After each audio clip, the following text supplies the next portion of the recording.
अस्सलाम वालेकुम नाज़रीन, हमारे सिराए 4 JDO न्यूज़ यहाँ वज़ीर उन्नड़ काज़ी अहमद मां ख़बर शामिल कयूं था। बिलाल हैदर कल्यार जी काज़ी अहमद लॻ ॻोठ नूर मॉडल विलेज में 3 ॾींहं अॻु पीर सनोरत मुस्मात पीराणी ज़ाल धणी बच खोसो ॻोठ मां पुरासरा नमूनी गुम थी वई, जंहिंजो लाश ॻोठ भरिसां फिटल खूह मां हथ आयो। काज़ी अहमद पुलिस कार्रवाई करे 3 जवाबदारनि सिराज खोसो, आसिफ नवाज़ खोसो ऐं शफ़ीक अहमद खोसो खे गिरफ़्तार करे वरितो आहे ऐं जवाबदारनि वटां 10 सोनियूं वालियूं पिणत कयूं वयूं। उन सिलसिले में SHO काज़ी अहमद हुसैन रिखल प्रेस कॉन्फ्रेंस कंदे चयो त 3 ॾींहं अॻु ॻोठ नूर मॉडल विलेज मां पीर सनोरत पुरासरा नमूनी सां गुम थी वई हुई। वारसनि पारां काफ़ी ॻोल्हा कई पर औरत हथ न अची सघी ऐं वारसनि पारां थाणे ते NC पिण दाख़िल कराई हुई। उन सिलसिले में असां कार्रवाई करे 3 जवाबदारनि खे गिरफ़्तार कयो। जन पीर सनोरत खे क़त्ल करण जो इक़रार कयो आहे त असां पीर सनोरत खे सोनियूं वालियूं फुरकण जे लालच में अची करे खेसि क़त्ल करे कननि मां सोनियूं वालियूं लाहे लाश खे रलीअ में वेड़े फिटल खूह में उछलायो त जीअं कंहिंखे ख़बर न पवे। उन खां पोइ जवाबदारनि सोन 36,000 में मोरो शहर में खपायो, जितां सोनारे खेनि 3,000 रुपया ॾिना ऐं 6,000 रुपया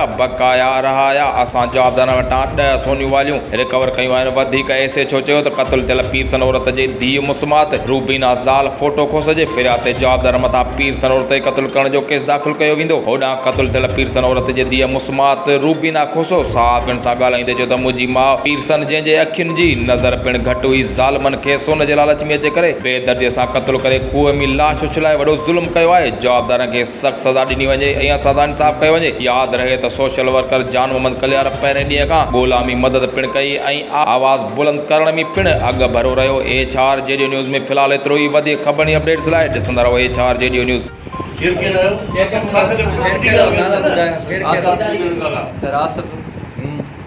खातिम सर तुंहिंजो नालो छा आहे? शफ़ीक अहमद। तव्हां किथां गिरफ़्तार कयो? जी सर, मूंखे सर उते घर मां केरु खणी आयो? जी सर मोला बि चंगे साहब हुए साहिब ख़बर न सो पूरी करे करायो जो ॻोठ कहिड़ो आहे थोरो ॿुधाइजो। मॉडल विलेज जगह जी नालो छा आहे तव्हांजो? रुबीना। रुबीना कहिड़ो पाण? नूर मंडल विलेज जगह वेठा आहियूं। केरु रहियो पाण ज़ाते? खोसा। छा अमा मसइलो थियो आहे? अबा मसालो हुयो आज मुंहिंजे अमड़ खे मारे छॾियो, मूं संभालियो राति। अच्छा। 9 बजे पोइ मुंहिंजो फोत करे वालियूं पटे मुंहिंजे खे बेखफ़नू करे मारे जी मुंहिंजे खे खूह में फिटो कयूं। तव्हांजी अमड़ जूं? हा भाई मुंहिंजे अमड़ जूं। तव्हांजी अमड़ जूं। ये जेके ही तव्हां सुञातियूं आहिनि? हा बा मूं सुञातियूं आहिनि, मुंहिंजे अमड़ जूं आहिनि। ही तव्हांजे अमड़ जूं आहिनि? हा बा मुंहिंजे अमड़ जूं आहिनि। अच्छा। हा मुंहिंजी बेवस हुई, मुंहिंजे हुनखे पुटु न की भई हिकिड़ी नियाणी हुअसि। हा सभु सोन उन सोन जे करे ठीकु। वर्क हले थो, क्राइम बि थिए थो, वरी हुनखे डिटेक्ट बि कयूं था, क्राइम पकड़े बि था। असांजी कारकर्दगी आहे नवाब शाह पुलिस जी। हींअर बि रिसेंटली जेके ही चोर बीठा